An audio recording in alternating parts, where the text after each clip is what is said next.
নমস্কার বন্ধুরা, তানিয়া কুকিং চ্যানেলে আপনাদের সবাইকে স্বাগত। আজকে আমি আপনাদের গুঁড়ো দুধ দিয়ে খুব সুন্দর একটা ভাপা কেক রেসিপি নিয়ে চলে এসেছি। তো এখানে দেখুন আমি 7 প্যাকেট দুধ নিয়েছি। এখানে আমি 10 টাকা দামের আমুলের যে প্যাকেটগুলো হয় সেই দুধগুলো নিয়েছি। এবার আমি প্যাকেটগুলো কেটে একটা বাটিতে দুধগুলো ঢেলে নেব। ভিডিওটা কিন্তু প্রথম থেকে শেষ পর্যন্ত দেখবেন। খুবই মজার একটা রেসিপি আর খুবই সহজভাবে দেখানোর চেষ্টা করেছি। আর এটা খেতে কিন্তু খুবই টেস্টি হয়। এইভাবে আমি সবগুলো দুধ বাটিতে ঢেলে নেব। এখানে দেখুন আমার সবগুলো দুধ বাটিতে ঢালা হয়ে গিয়েছে। আর এই যে এক্সট্রা এক প্যাকেট ওটা আমি রেখে দিয়েছি। আর এখানে আমি 6 প্যাকেট দুধ বাটিতে ঢেলে নিয়েছি। এদিকে কড়াইয়ে দিয়ে দিচ্ছি 4 বাটি পানি।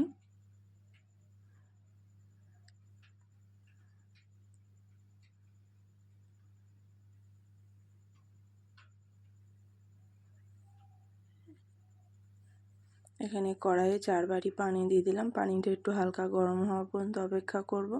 দেখুন এদিকে পানিটা আমার হালকা গরম হয়ে গিয়েছে। এবার এখানে আমি গুঁড়ো দুধগুলো দেবো আর খুব ভালোভাবে কিন্তু মিক্স করে নেব। এটা খুব ভালোভাবে মিক্স করে নিতে হবে। ঠান্ডা পানিতে দিলে কিন্তু দুধগুলো কীরকম দলা পেকে যাবে। একটু হালকা উষ্ণ গরম পানিতে দিয়ে কিন্তু দুধটা খুব ভালোভাবে মিক্স করে নিতে হবে। আর এইভাবে অনবরত নেড়ে নেড়ে দুধটাকে খুব ভালোভাবে জাল করে নিতে হবে। এতে করে কী হবে, নাহলে কিন্তু এটা গুঁড়ো দুধ তলায় কিন্তু ধরে লেগে যাওয়ার সম্ভাবনা থাকবে। এদিকে দেখুন দুধটা কিন্তু আমার খুব ভালোভাবে জাল করা হয়ে গিয়েছে। এবার এর মধ্যে আমি দিয়ে দেবো 2 চামচ ভিনিগার আর 2 চামচ পানি মিশিয়ে দিয়ে দেবো। আপনারা চাইলে কিন্তু এখানে লেবুর রস বা ছানা কাটার যে পাউডার পাওয়া যায় সেটাও কিন্তু ব্যবহার করতে পারেন।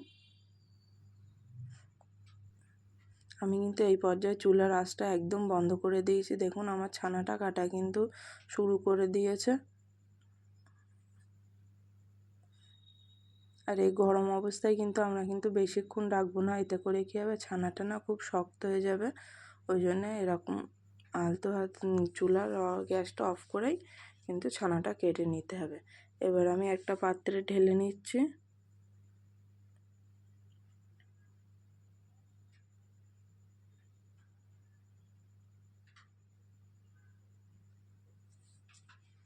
এবার ঠান্ডা পানি দিয়ে একটু খুব ভালোভাবে একটু ধুয়ে নেব।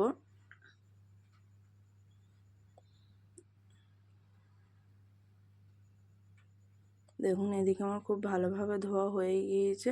এবার আমি কাপড়টা এইভাবে উঁচু করে খুব ভালোভাবে হাত দিয়ে চেপেই নিয়ে নেব।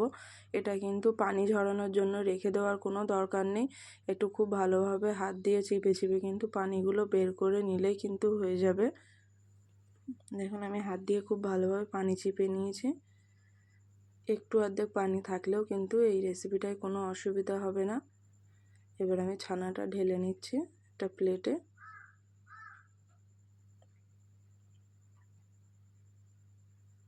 এবার এর মধ্যে দিয়ে দিচ্ছি 1 চামচ মতন ময়দা।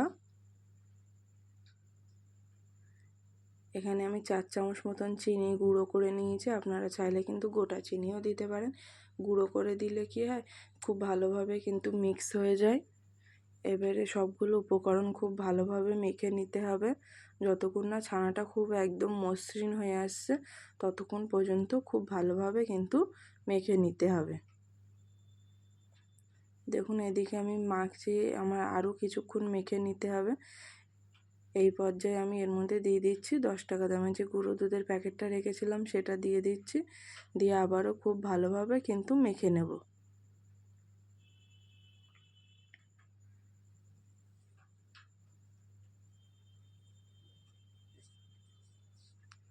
এবার এখানে আমি কিছু ড্রাই ফ্রুটস নিয়েছি, যেরকম আমন্ড, বাদাম, কাজু, কিশমিশ।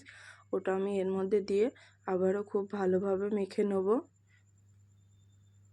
আর এখানে দিয়ে দিচ্ছি অল্প একটু পরিমাণে ঘি, বেশি না, একদম সামান্য পরিমাণে ঘি অল্প একটু দিয়ে খুব ভালোভাবে আবারও মেখে নেব। এতে করে কী হবে, এই যে ভাপা কেকটা হবে এর ফ্লেভারটা কিন্তু খুবই সুন্দর আসবে। দেখুন এখানে আমার মাখা হয়ে গিয়েছে, একটু আঠালো মনে হচ্ছে, 5 মিনিট রেখে দিলে সেট হয়ে যাবে। আজকে আমি এই বাটিতে করব ভাপা কেকটা।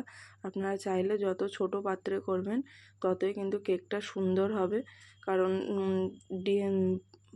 ছানার পরিমাণটা কিন্তু অল্প, ওই জন্যে ছোট বাটিতে করলে কিন্তু দেখতে ওটা আরও বেশি ভালো লাগবে। বাটিতে ঘি মাখিয়ে নিয়েছি। এবার দেখুন 5 মিনিট রাখার পর কত সুন্দর সেট হয়ে গিয়েছে।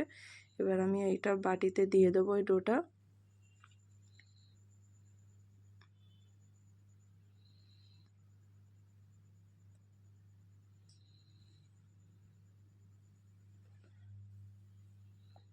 এবার আমি হাত দিয়ে একটু এরকম আলতো হাতে খুব ভালোভাবে চারিদিকে বিছিয়ে দেবো, দিয়ে বাটির মধ্যে খুব সুন্দরভাবে সাজিয়ে নেব।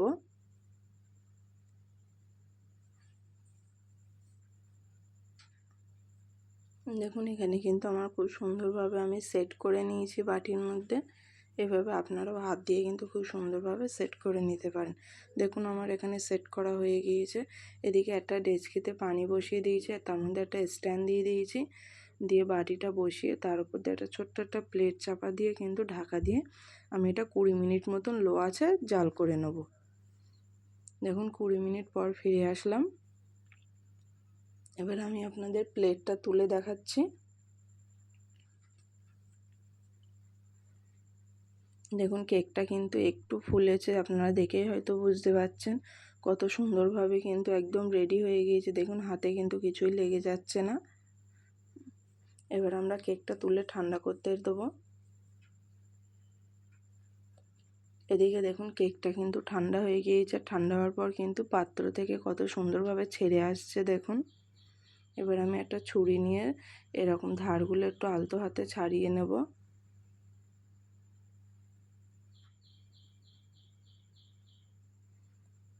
এবার ওপরে একটা প্লেট দিয়ে বাড়ি দিলেই কিন্তু জাস্ট একদম খুব সুন্দরভাবে কিন্তু বেরিয়ে আসবে। দেখুন কত সুন্দর হয়েছে। দেখুন এটা খেতে কিন্তু অসাধারণ লাগে। আপনারা একবার হলেও বাড়িতে বানিয়ে দেখবেন, এটা খেতে খুবই টেস্টি হয়। এবার আমি আমার পছন্দ মতন করে কেটে নিচ্ছি। আমি এখানে চৌকো চৌকো করে কেটে নিচ্ছি। আপনারা আপনাদের পছন্দ মতন কিন্তু কেটে নিতে পারেন। আপনারা একবার হলেও এই রেসিপিটা বাড়িতে ট্রাই করবেন, খুবই সুন্দর হয়।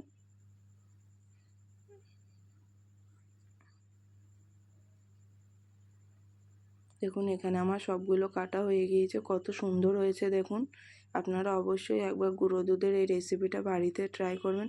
খুবই অল্প উপকরণ দিয়ে দেখানোর চেষ্টা করেছি, আর খুবই কম সময়ে কিন্তু ঝটপট একটা দারুণ একটা মিষ্টি রেসিপি। তা অবশ্যই বাড়িতে মিষ্টি খেতে ইচ্ছা হলে কিন্তু ঝটপট বানিয়ে নিতে পারবেন। দেখুন কত সুন্দর সফট হয়েছে, কতটা মসৃণ হয়েছে। অবশ্যই আপনারা একবার হলেও বাড়িতে বানাবেন। আমার আজকের এই ছোট্ট রেসিপিটা যদি আপনাদের ভালো লাগে তাহলে অবশ্যই একটা লাইক, কমেন্ট, শেয়ার, চ্যানেলটা সাবস্ক্রাইব করতে একদমই ভুলবেন না। পাশে থাকা বেল বাটনটা অবশ্যই প্রেস করে দেবেন সবার আগে নোটিফিকেশান আপনাদের কাছে পৌঁছে যাওয়ার জন্য। আমার সঙ্গে এতক্ষণ থাকার জন্য অসংখ্য ধন্যবাদ।